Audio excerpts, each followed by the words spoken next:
Hello friends and welcome to another video. Now, Mr. Bazzi listened to my last sound clip of my Type 50 amp and he made a comment. He said, your amp is playing really well, but I hear this, what I think is a woolly bass, and the bass is not really doing well.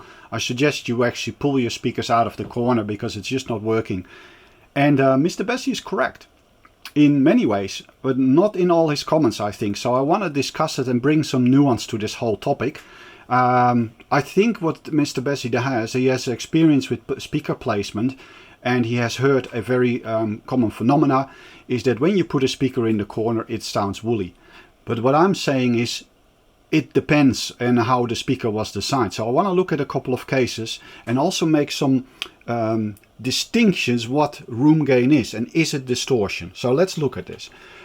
Room gain is whatever you have a wave that fits inside your room, and then say the speaker is here and it starts producing a tune, it starts folding out in your speaker. Now there's one specific thing when we have a half wavelength, so we're halfway in and then the speaker starts producing the rest.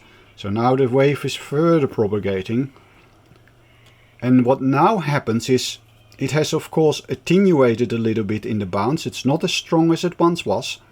We'll talk about the propagation in the room a bit later. So we get a slightly lower response. So it actually is a little bit here. Slightly low response. Now this thing, now your amp starts producing the rest of the waveform. So here comes the new waveform from your speaker. However, we have now this reflected sounds and it's adding up.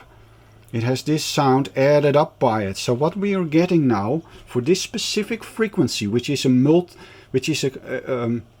either fits like this one time in it or multiples of this, and it reinforces itself. So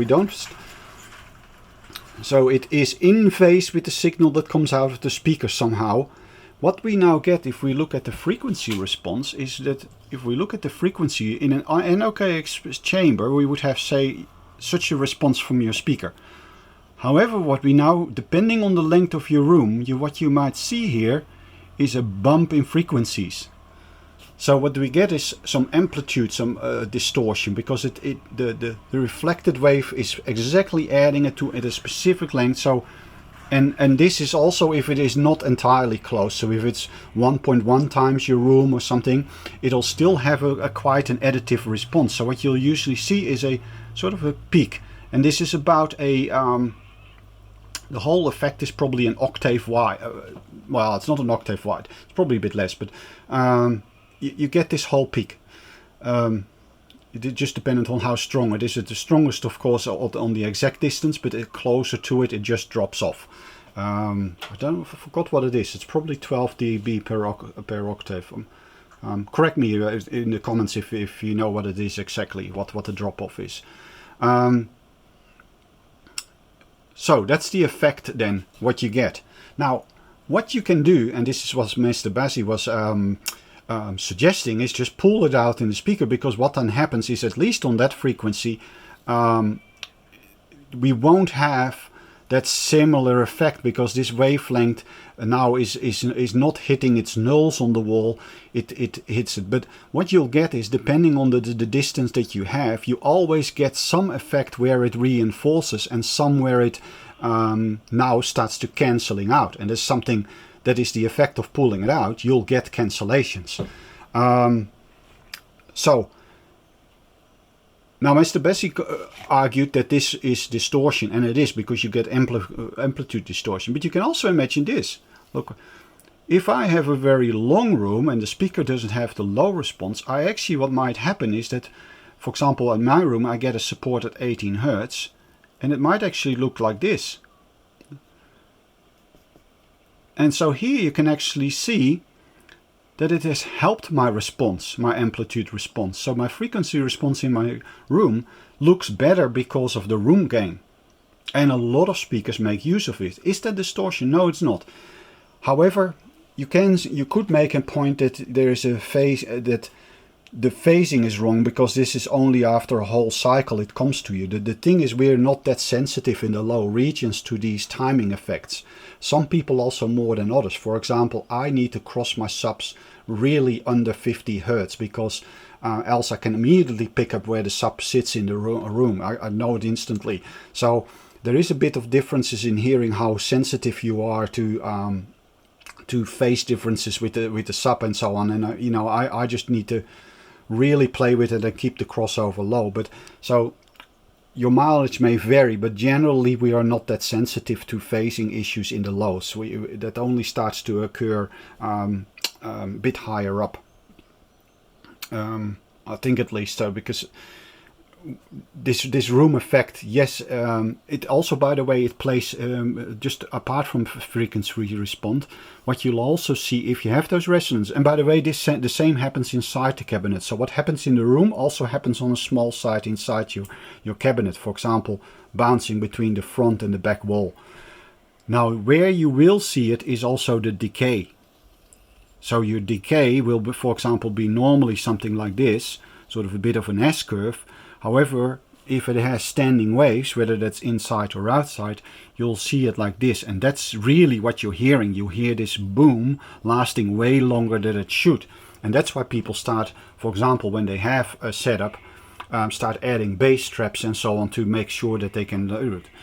It depends on your living situation, where you have a dedicated living room where you can do something about it with acoustic means, or that you just totally do it with speaker placement. However, you always will have some room gain, and whether that's distortion or not, it's just how it's being handled, how your decay is in your room, how your overall frequency response runs, and at what and also at what frequency these things are happening. So, however, I don't equate corner setup with this effect. It is a room effect, and some of the solution could be this, but there are some very large advantages to this.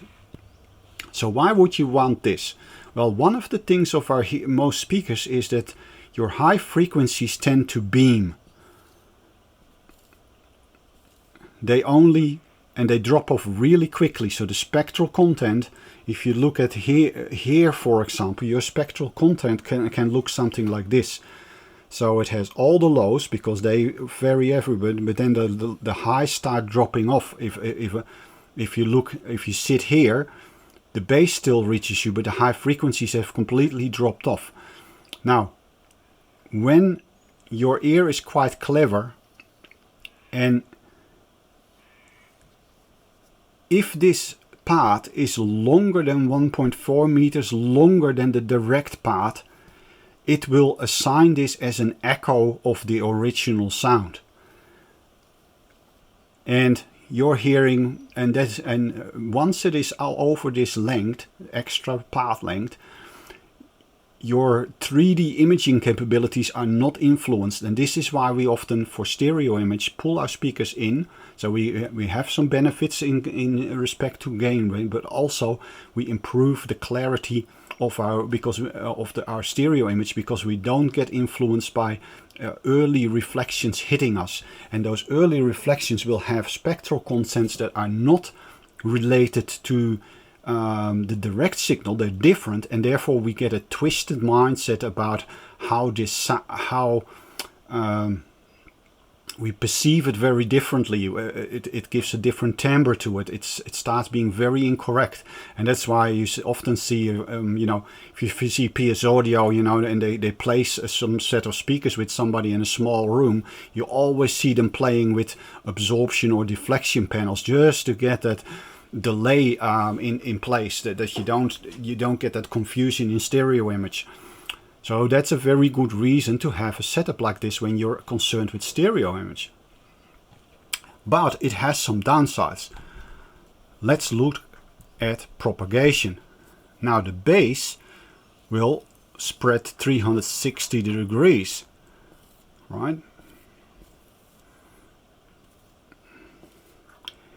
And when they're exactly in phase and you're sitting in the middle, that's all fine and dandy. But here, for example, you in different positions here, you get cancellations and you get peaks and troughs, because of these two speakers interacting. You get phase interactions. It's fine when you're in your sweet spot.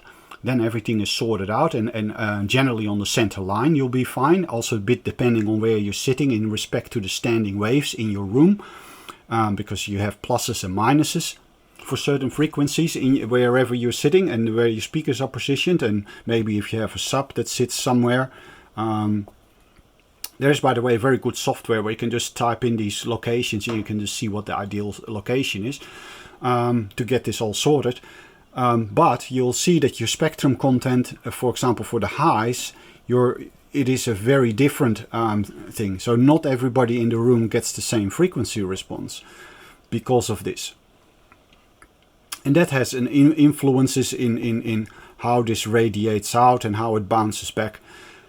For example, in contrast, the mono setup actually has, also because this doesn't spread out 360, you see that the high and the low frequencies, for example, in this 90-degree corner, especially if you have an omnidirectional speaker like I have, where the higher tones are all broadcasted in 360 degrees, you'll see that you have a very even propagation, and because it's only in 90 degrees and not 360, it drops off much less throughout the room.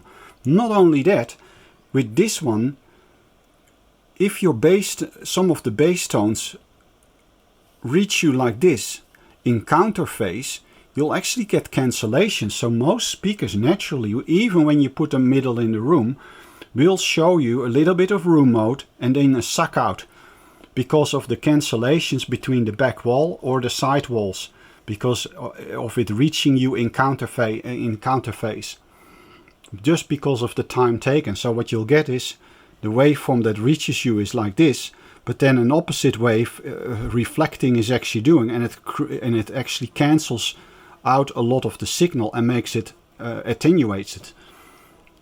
So that's effects that happen with you when you have them bound in the wall. Now, what you can of course do is put deflection and absorption in your room to counteract it. But you can see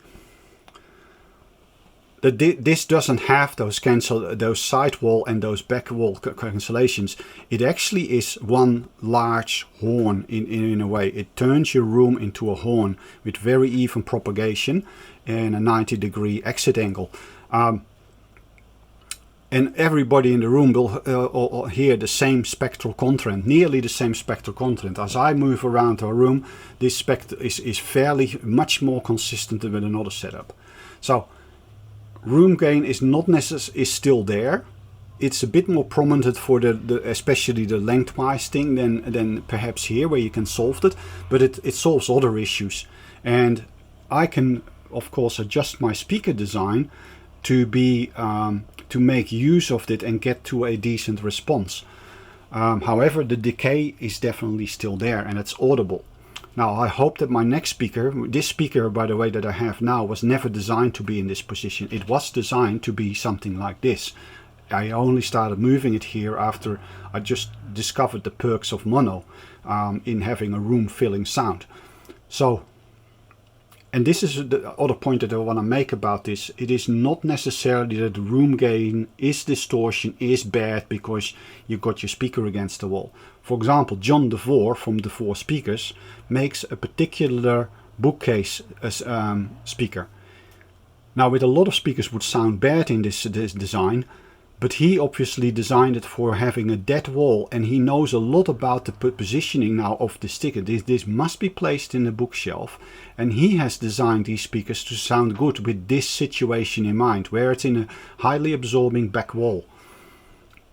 And again, he wouldn't have cancellations of the back wall, so he has a certain propagation, and he still has to deal with the room will always be an influence in this design. He doesn't know how large your room is, but he can do a lot with that. Audio Note is the same.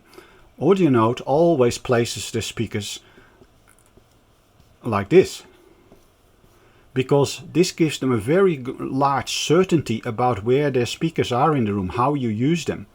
They take a lot of things out of the equation. Now, there's a lot what happens with placement of other objects next to it, and how much space you exactly take. Some people vary this, but their bass response is definitely designed to work with your room. So the speaker has often with audio note you see something like this, that if in an NOKX chamber the speaker looks something like that.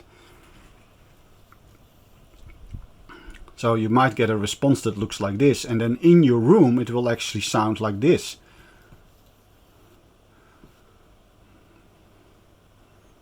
So it's far more flatter, and it depends a little bit on your room, but it works with your room and with this corner setup to actually get the right sound. So I hope this sort of clarifies and nuances this discussion around this a corner setup, room gain, positives and negatives of each situation, and just to clarify that a lot of the design of your speaker, when you do know how it's being used, you can design for it, you can work with it. Now I have designed my next speaker to be in the corner, not so much with my room in mind, but a little bit. So the bass reflex port tuning will depend on your room. So what I have, because my room has a support at 18 Hertz, so my room has these modes. 18, 36, which is from the length of the room, and it also has one at 53, which is from the width of the room. So this is because the room is 9.7 meters long, and this is because it's 6.5 meters wide. So what I will do is actually run off my bass reflex. So my bass port tuning will be a bit above 18 Hz because I get natural support here. So I might tune my port something like 23, 24 Hertz. So after that it starts dropping off with 80 decibels per octave. And I'll get a little boost from the 18 Hertz from the room before, and then I'll put my support in there, and then hopefully this one will work out. I don't know for sure, but I will play around with this tuning of the bass port to actually fit it to my room with the specific set of circumstances. And I won't be able to do everything. I mean, fans of EQ can always make this flat. I won't be doing that. I can use my crossover filters to a small effect, but these frequencies is much harder to address. With EQ it is easy. Some people use that to get a completely flat response. They can't really address the decay element with EQ, even though it improves the situation somewhat. Yes, so that's it for now. It's not too much of a conclusive end, but I just wanted to sort of make some extra distinctions and just to sort of sketch out what is actually happening in your room or along a multitude of things, facets that happen around your speaker. And I hope that is a little bit enlightening and put some clarity around it. So Mr. Bessie, I hope you're somewhat happy with this response on this topic. I just felt that I needed to make a video to just put the nuance into this discussion. It is a very good discussion. I do need to fix it. However, there's multiple options that are available to speaker designers if you're not working with it. And it's a little bit different, by the way. I understand to probably 95% of you have worked with speakers that were designed to be in the middle of the room. So, and from that perspective, you might say that this is all wrong, that is wrong, because when you have these speakers and you use them like that or like that, it just doesn't give a good effect. And you'll be right in the majority of your experience. You probably haven't had exposure to, for example, horn system, bookshelf speakers, or these very old mono setup systems, because this is the way they used to do most of the setups in before 1950, and for a very good reason. So yeah, a lot of home setup has this because it could be a nice cabinet that is relatively large, so has all the advantages of size, but there's only one of them, so it is quite easy to find a spot in your overall interior to accommodate something like this. Which of course, when it went to stereo, and I can't sell it either, to make two huge cabinets and have that sitting in your room. So then people also needed to get smaller speakers, and you know, that led to bookshelf speakers and so on, to cater for you know, the demands and the aesthetics of our interior. So anyway, This video is now long enough. I hope you enjoyed it. Thank you for tuning into my channel. If you want to support my work and my projects, you can go to Buy Me Coffee. What you can also find there, by the way, is schematics of, for example, my amps. And I publish them there regularly so that you can get my schematic. I get a little bit of money, and that really helps this channel out and helps me acquiring components that I can give you these tests with, because it all costs money basically, and money is definitely thin on the ground at the moment. So I appreciate any support that you can give me to keep doing these projects and to bringing these reports. It's very much appreciated. Yes, and by the way, Peter, thank you for your donations recently. Very much appreciated. It's great work. That's what it is for now. Have a brilliant day, and I'll hope to catch you in a next video. Bye bye.